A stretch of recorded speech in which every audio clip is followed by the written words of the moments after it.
Welcome back. All right, so 5 games this evening in the NHL. Matinee game earlier, already reviewed.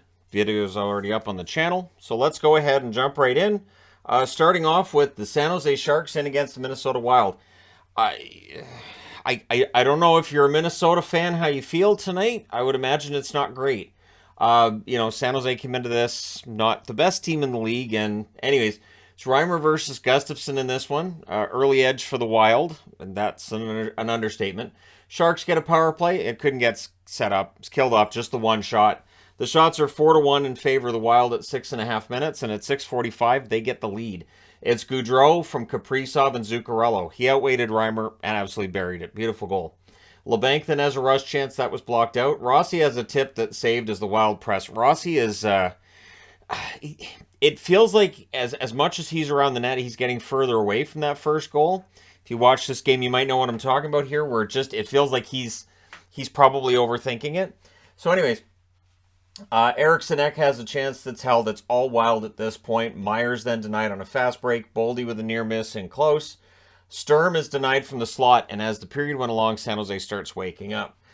Post for Couture in the final minute, so it's 1-0 Minnesota after one. But again, the shots are getting a little closer, so you would think the Wild would come out in the second period and just make sure that they don't have to worry about it. Good early jump in the second period for the Wild, but at 4.5 minutes, the shots are 3-1 for San Jose. Lindblom has a shot that's blocked. There's a power play for Minnesota. Zuccarello, shot saved. That's killed off. Rossi fires wide on a 3-on-1. And I think that was the one that the announcer said Rossi's denied by Reimer. And I was like, that didn't even hit the net. It didn't. Good forecheck by the Sharks. The Wild get another power play. That was killed off. Good penalty kill. Boldy has a rush that's saved, and the Wild would press. But we're going into the third period. It's still 1-0 Minnesota. Early press by the Sharks. Gaudreau then couldn't bury one in close for Minnesota. There's a power play for San Jose. Meyer has a shot that deflects wide. And then Karlsson just falls over. And I know with skates, I know that happens. But I will admit I chuckled at it because he has the puck at the point and then he just fell over. And so Dewar and Shaw figure, all right, they go down the ice and they score a shorthanded goal. Dewar from Shaw at 3:37. It's a 2-0 because Karlsson fell over. And then the Wild killed the rest. So it's 2-0. And I thought, well, that's not a great way for San Jose to lose the game, but, they've lost their share. So Dumba fires one wide on a rush. The Wild press at 6.5 minutes, but the shots are 8-2 for San Jose with 7.5 minutes left. Steele has a rush chance that's held, and then San Jose breaks the goose egg. First, it's Lawrence from Vlasic and Benning at 13:56. Then at 15:49, San Jose ties it. It's Sturm from Karlsson and Vlasic. So Vlasic with a couple of helpers. It's a tie game, and it was on a rush. It was from the distance. While Gustafsson probably had his best game as a goaltender for Minnesota tonight, that was not his best moment necessarily, but hey, these things happen. 3:04 left. The Sharks get a power play. It's killed off, and then Eriksson Ek is denied before the game is out. So we're going to overtime. The overtime, Wild controlled early. Kaprizov goes beast mode, ends up losing the puck when he was doing the whole beast mode thing with it. LeBanc rushes. There's a post for Meyer. Karlsson fires one wide. Dewar's denied on a fast break. We're going to a shootout. In the fourth round of the shootout, the eighth shooter is Barabanov, and he wins it. San Jose wins this one in a shootout, 3-2. They've been in 4 shootouts this year. This is the first one they've won. They go to 5-9-3 with the shootout loss. Minnesota 7-6-2 on the season. So, they didn't lose in regulation, but still, this is not a game Minnesota's going to be happy with. The shots were 9-6 Minnesota in the first, 12-10 Minnesota in the second, 18-6 San Jose in the third, and then both teams had 3 shots in the overtime. Final shots 37-30 for the Sharks. Power plays, San Jose 0-3, Minnesota 0-2. Hits were 22-12 for Minnesota. Reimer saves 28 out of 30. Gustafsson saves 35 out of 37. Both goaltenders were really solid in this one. All right, next up, Vancouver-Boston. I knew what was going to happen. I wore a Boston jersey for the preview, and I was like, well, if Vancouver wins, sure. But anyways, it's Demko versus Ullmark in this one. One thing that I was watching too was I really wanted Demko to at least have a 900 save percentage tonight. That didn't happen. So delay a game. Boston gets a power play in the first minute. This is a new feature of Canuck games now. They go to the penalty kill immediately. They must look at their penalty kill numbers, see that they're miserably bad, and say, hey, we should try to fix that. Let's take as many penalties as possible. It's a bold strategy. So there's a near miss for Pastrnak. Foligno has a tip that saved as the kill ends. Clifton then had a shot that was held. There's a near miss for Krejci on a 2-on-1, and then Clifton opens the scoring from Hall and Lindholm at 7:17. Lindholm's just off to a remarkable start to the season, and it's on a great play by Hall as well, which was a result of a good press by the Bruins. Pasternak's then denied from the side of the net. We had a fight between Burrows and Nosek. Nosek with the instigator because Burrows threw a hit on Pasta that he wasn't happy with. So with the instigator penalty, the power play to the Canucks, they score on it. It's JT Miller from Hughes and Besser at 9:05. So Besser's getting assists. He hasn't got a goal yet. Bruins nearly answer. They would press. They would draw a power play. That's killed off. The Bruins press after it's done. So the Canucks 2 for 2 on the penalty kill at that point. Podkolzin versus Greer goes down. Podkolzin, is that his first fight in the NHL? Either way, he would not return for the rest of the game. And that's why you don't want everybody to go out there and fight. Bruins get a third power play. They score on this one. It's Bergeron from Pastrnak and Lindholm at 17:29. It puts Boston ahead 2-1 after the first period. Second period, Bruins press at a minute and a half. The Canucks had a 2-on-1. That fizzled out. There's a power play for Vancouver. That's killed off. The Canucks press at 8.5 minutes. The Bruins get a power play. It becomes a minute and 24 seconds of 4-on-4. Bruins fans not happy about that, but they were happy about this. During the 4-on-4, Zacha gets a goal from Lindholm and McAvoy at 11:19. The Bruins then go to the power play. There was a shorthanded rush chance for Pettersson. That's saved. That's killed off. Then there's a delay of game call, and the Bruins go to the power play. It's the second delay of game call. I think Myers took 3 penalties today. That's a recall back from 2 years ago. I like it when you play the hits. Marchand on the power play would score from Pastrnak and McAvoy at 17:23. You cannot give Boston that many power plays. And it was a set play early in it too. So they had no doubt on that one. That makes it 4-1 after 2. Third period, early press by Boston. Canucks get a power play. The Bruins don't let them set up. But before it's done with, I think, 3 seconds left in it, Dries on the power play. He banks it in off Ullmark's stick at 4:34, and the Canucks look for more.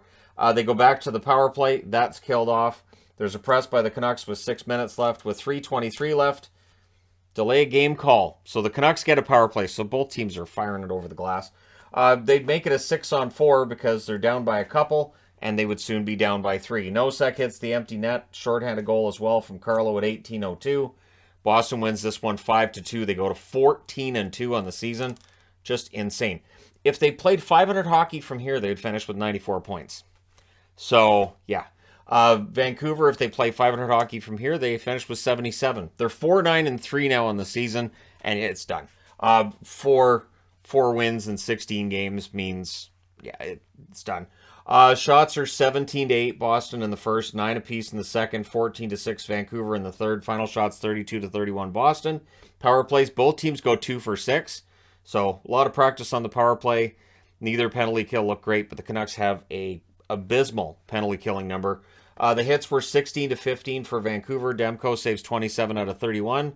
Doesn't get that 900 save percentage I wanted for him, but Ullmark does. He saves 29 out of 31, and he's now 11-1 on the season. He's doing pretty well. I would say that that's a pretty successful season so far for Ullmark. All right, next up. Arizona in against the Rangers. You know, I thought Arizona was going to win this. I really did. I thought they would, but it's Shesterkin at one end and Ingram at the other, and that just doesn't feel fair. It feels like that weights things in favor of the Rangers right out of the gate. Early press by the Coyotes. Ritchie has a net feed that's blocked. The shots are 2-0 in favor of the Coyotes at 5.5 minutes. Keeping the Rangers from getting shots was the name of the game tonight.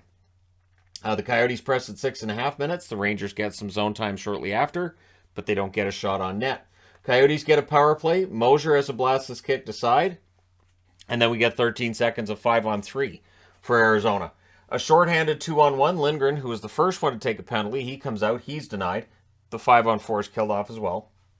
Michelli is then denied, and Igor is quickly becoming the story as Arizona's out shooting and outplaying the Rangers badly.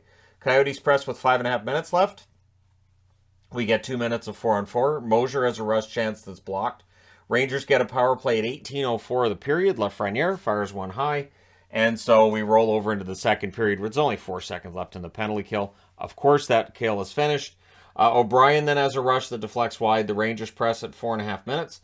And I thought the Coyotes, just their road game was just really spot on at this point. The work ethic that Tourney has this team playing is fantastic, and it stayed throughout the game. But eventually, the Rangers weren't going to let this one get away from them. So it was another shotless press by the New York Rangers that went on around this time as well. Valimaki then fires one high on a rush. There's a near miss for Panarin, who is starting to struggle here. Kakko's then denied and close. The Coyotes get a power play. That's killed off. The Rangers would then go back to the box, so the Coyotes get another power play, also killed off. And then Gaudreau scores at 15:05. That was the 11th shot for the Rangers. The Coyotes had 25.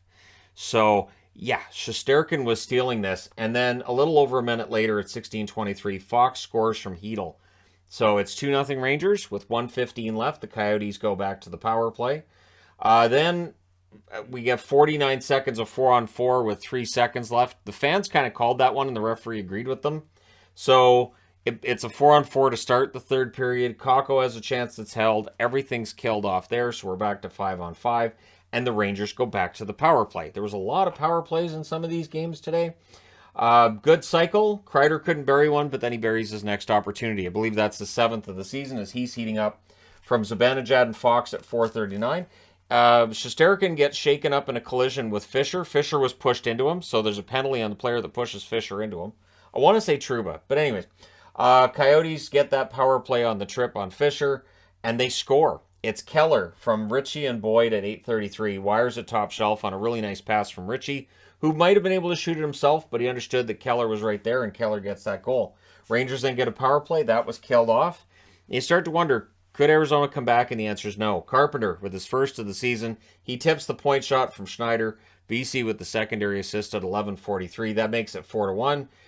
And I have to say this might have been the Arizona feed I was watching. That building just seemed really quiet. Like MSG just seemed really quite quiet, comparatively speaking, with MSG normally. So that was kind of odd. But the Rangers win this one 4-1. They go to 8-6-3 on the season. And Arizona 6-8-1 with the loss. It is a 14-game road trip. They're 5 games into it. They only have 9 left. So your shots are 17-4 Arizona in the first, 14-9 New York in the second, 9-6 New York in the third. Final shots are 32-27 Arizona. Power plays, the Coyotes 1 for 6. The Rangers 1 for 4. Hits were 31-19 Rangers. Ingram saves 23 out of 27. Shesterkin saves 31 out of 32. And yeah, it was a Shesterkin game, all right. Okay. Next up, Washington and Tampa. So we expected a lot of fireworks. We got some. I thought this was a little less explosive than it might have been if this game had been a couple of decades ago, considering the history between these teams with Aube-Kubel being suspended and all. So it's Kemper versus Vasilevsky. Keep in mind that Chernak and Foote not in the lineup for Tampa, so relying on a little bit of a different defense crew than they normally are. But they score early. 1:23 at Sergachev. It's a deflection. It's in the net. Stamkos and Perbix with the assists. Bolts then look for another. Jensen would fire one wide for Washington because they couldn't find the net early. Net feed to Hedman was cleared. The Bolts get a power play, and they score on it. It's Kucherov from Sergachev and Hagel at 8:19. When you have a point streak broken, start a new one. That's what Kucherov does today. It's a one-time blast. It was a really good cycle on that power play for Tampa. The shots are 6-0 for the Bolts at the half. And Perbix at 11:12 puts one in off Gustafsson's skate in front of the net. So own goals are a thing, and Perbix gets his second. Caps then get a power play. That was killed off. The Caps still have no shots in the game. None. Not one. Nothing. Bolts get a power play. They score on it. It's Sergachev from Stamkos and Kucherov at 16:22. The Capitals still have no shots. Lindgren's in the net. Darcy Kemper was pulled out of this game before the Capitals had a shot. So I don't know that I've seen that before, but it's odd.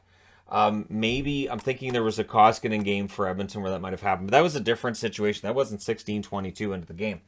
So Lindgren's in. The Caps then get the first shot of the game on the next shift, and they get the second one as well. So at least that's something. Then we had a fight between Irwin and Maroon at the horn. Maroon also wanted to go with Hathaway. Hathaway wanted nothing to do with him tonight. Second period, full Caps power play to start. Based on the fight at the end. That's killed off. The Caps press at 3.5 minutes. The shots are 2 apiece at 5.5. So, I mean, the Capitals control it a bit, but they're down 4-0, right? So, I mean, evening up the shots doesn't really help you a lot. Hedman has a net drive that's defended. The Caps get a power play. The Bolts do not let them set up. That's killed off. Then there's a 4-minute power play for the Bolts as well. Ovechkin goes to the box for the double minor. The Capitals killed that one off too. But Sherry would score to open the scoring for the Capitals. So they've got 4 goals against. Now they've got a goal for. It's Sherry from Kuznetsov and Mantha at 18:04. He wired it while there was a delayed call against the Bolts, which is a good move because their power play was worse than terrible. Then we get a fight between Irwin and Belmar. There's a Caps power play then with 49 seconds left. There's a shorthanded 3-on-2 that draws a Caps penalty. So now it's 4-on-4. We roll into the third period. Hedman has a net feed that's held. All is killed off there. The Caps then get another power play. That's killed off too. So the Bolts killed everything that the Caps threw at them in the last game and in this game as well. The Bolts press at 4.5 minutes. The shots are 8-4 in their favor at 8.5 minutes. Caps go back to the power play. This was their 6th and final one. A shorthanded shot for Hedman is held. That power play is killed off. I think Tampa had more opportunities shorthanded than the Capitals did on their power plays. Things get pushy after a hold by Vasi, and then the weirdness happens. Koepke scores, but at the time, nobody knew that puck was in other than the players for Tampa. Koepke knew he'd scored. You know when that goal goes in. But on that play, as the play rolls on, Hagel scores. So both of them get a goal, and so they give it to Koepke because his went in first. And everybody had a good chuckle. Maroon makes sure he gets the puck. Koepke from point and Maroon at 13:15. And so Hagel doesn't get the goal, but I think he's fine with that. He's glad to see the kid get his first goal. And again, Tampa Bay, Perbix, Koepke, they bring guys in and they just work. They fit in. They have a very good system in Tampa. Point nearly adds another, but this is where things get sloppy. And so if you're Coach Cooper, you do have something to talk to them about because Eller scores from Johansson and Trevor Van Riemsdyk at 16:59. It was a lazy move by Tampa that sets that up. Then they pull the goalie, so Paul hits the empty net from Killorn at 17:16, and then Hathaway scores from Dowd at 17:58. So again, little problems with closing this out for Tampa, but they win 6-3. They go to 8-6-1 with the win. For Washington, they're 7-8-2 with the loss. This one was not a great one. The shots are 9-4 Tampa in the first, 9-6 Tampa in the second, 17-12 Tampa in the third. Final shots 35-22 for the Lightning. Power plays, Washington 0-6, Tampa Bay 2-4. That's your game. Hits 45-29 for Washington. Kemper saved 5 out of 9, and then Lindgren saved 24 out of 25 in relief. Vasilevsky saves 19 out of 22 at the other end. So Vasi's numbers don't end up being that great, but again, this was late in the game. Tampa Bay taking their eyes off the ball, probably because they had a big lead, and these things can happen. So we'll see if it carries over. But these teams don't see each other again for a while. So there you go. Fights happened. It was a fun game, and Tampa Bay gets their measure of revenge. Last on the docket, Winnipeg in against Seattle. Now this is a fascinating game to me because Seattle played their game, and then Winnipeg found a way to overcome the game that Seattle was playing. So we'll see if that becomes a pattern, right? We'll see if other teams start to figure out things with Seattle and if Seattle's record suffers as a result. So it was Riddick versus Jones. Riddick getting a rare start, and I think it was really important that Riddick had a good game here. If he wants to get the net regularly, he has to show he can win them some games, or else Hellebuck's going to be played into the ground. So Jets get an early power play. It's killed off, but there were some good looks on that one. Seattle presses at 5 minutes. There was a power play for the Kraken. It becomes a 5-on-3, and they score on the 5-on-3. It's Eberle from Dunn and Burakovsky at 7.5 minutes. The Jets killed off the 5-on-4, which is important. You don't want to go down 2-0 that quickly. Jets had a 2-on-1 that's broken up, and then they would press as well on that same play. So the 2-on-1 doesn't work, but they managed to keep the puck in the zone and press out of it. The Kraken with some really strong board play in the first period, so even when the puck was in their zone, they were really good at the back checking and getting the puck back out. Janssen Fjallby's denied on a rush, and the Jets would press with 4 minutes left. But after the first period, it's 1-0 Seattle. Pretty standard Seattle game where they don't allow very many opportunities. There were only 12 shots in total in the first period. Second period, early press by the Kraken. Dunn has a net feed that deflects out. The shots on net are 3-0 for the Jets at 5 minutes. So what we're looking at is Seattle getting zone time and not getting the shots. So the Jets kind of playing their game a little bit. We had a power play for Winnipeg. Morrissey has a shot that deflects wide. A shorthanded break for Tanev. He hits the post. That's killed off. One shot allowed. So both teams had a good opportunity there, I guess. Jets get another power play. They would score on this one. It's Scheifele from Gagne and Connor at 10:52. So Connor not getting goals, but he gets on the board there with an assist. He would get another point before the night's out. So at least he's getting helpers. And the game starts getting kind of punchy. There was a hit on Schmidt that, yeah, the Jets weren't taking that. There was no call on the play. But what ends up happening is the Kraken come out of that with a power play. It's a 4-minute power play as well. There was a shorthanded rush by Connor that saved. Burakovsky then had a rush that was saved as well. That power play's killed off. So the 4-minute power play, not a problem. Then we had Wheeler. Rush chance that was kicked aside. He was looking for goal number 300. He's been sitting on that for a while. 2:52 left. The Jets get a power play. There was a goal line stand on Dubois. I don't know how that puck didn't go in, but Jones played well there. Good chances. It's killed off. There were 6 shots, although they amended that in the third to say there were actually 7 shots. So ridiculous. So we go to the third period with the score tied at 1. Pionk is tripped. The Jets get a power play. A shorthanded rush by Gord is saved. Scheifele hits a post. That power play is killed off. Olofsson has a blast that's held, and then there's a rush chance to put Seattle in the lead. And it's Brandon Tanev who's heating up offensively from Bjorkstrand and Gord at 7:02. So Gord now has 9 points in his last 9 games. Speaking of heating up. Jets pressed to tie it, though. Donato then had a wraparound. That was defended. Did not get on the net. Heavy Jets press with 7.5 minutes left. Some of that good, desperate hockey I like to see by a team when they're down, Vancouver. Seattle presses with 6.5 minutes left. What happened, too, was that the Kraken scored a goal prior to that, and it's ruled no goal because of a high stick. Not a lot of protesting on that one, so it's a high stick, it's no goal, and so we keep going. But with 3:21 left, the Jets get a power play. Immediately pull the goaltender, make it a 6-on-4. That's killed off. Good cycle, but no shots on net. So they had shots that were blocked, they had shots that were close and were fired wide, they just could not hit the net. There's a post for Dubois, and then Soucy costs Seattle the game. Dubois, and him and Dubois might have had something going the whole game. Sure, I get it. Dubois is a guy who seems to aggravate the opposition. Got it, cool. But you can't sucker punch a guy like that right in front of the referee and not go to the box. It was just such a, you watch this, and honestly, as somebody who, again, watching the Jets in Seattle, I don't care who wins. I think both teams are fun to watch. It's a good game. But when Soucy does that, I'm like, what are you doing? Why do that? You've got 30 seconds left. Why did you do that? You can, in 30 seconds, if you want to skate up to him and go, I think your parents were related before they met. That's fine. You want to go ahead. But yeah, boneheaded move by Soucy, and he pays for it. And it's Wheeler with his 300th goal that ties it at 19:56 from Connor and Pionk. So the Jets make him pay, and we're going to overtime. Overtime, the Jets control early. Burakovsky with the turnover, and it's a 2-on-1. It's in the net. It's Scheifele from Morrissey at 54 seconds. And they just casually did it as if it was practice. And they're doing drills. And it was perfect. Scheifele buries it, his second goal of the game. The Jets win 3-2 in overtime. They go to 9-4-1 and survive a scare. For Seattle, they're 8-5-3 with the loss. They don't do that well in extra time. They didn't last year either. Your shots in this one, 7-5 Seattle in the first, 17-6 Winnipeg in the second. Both teams had 8 shots in the third. There was only 1 shot in the overtime. That was Winnipeg's. That's the shot that matters. Final shots, 31-21 Winnipeg. Power plays, Winnipeg 2 for 7. Seattle 1 for 4.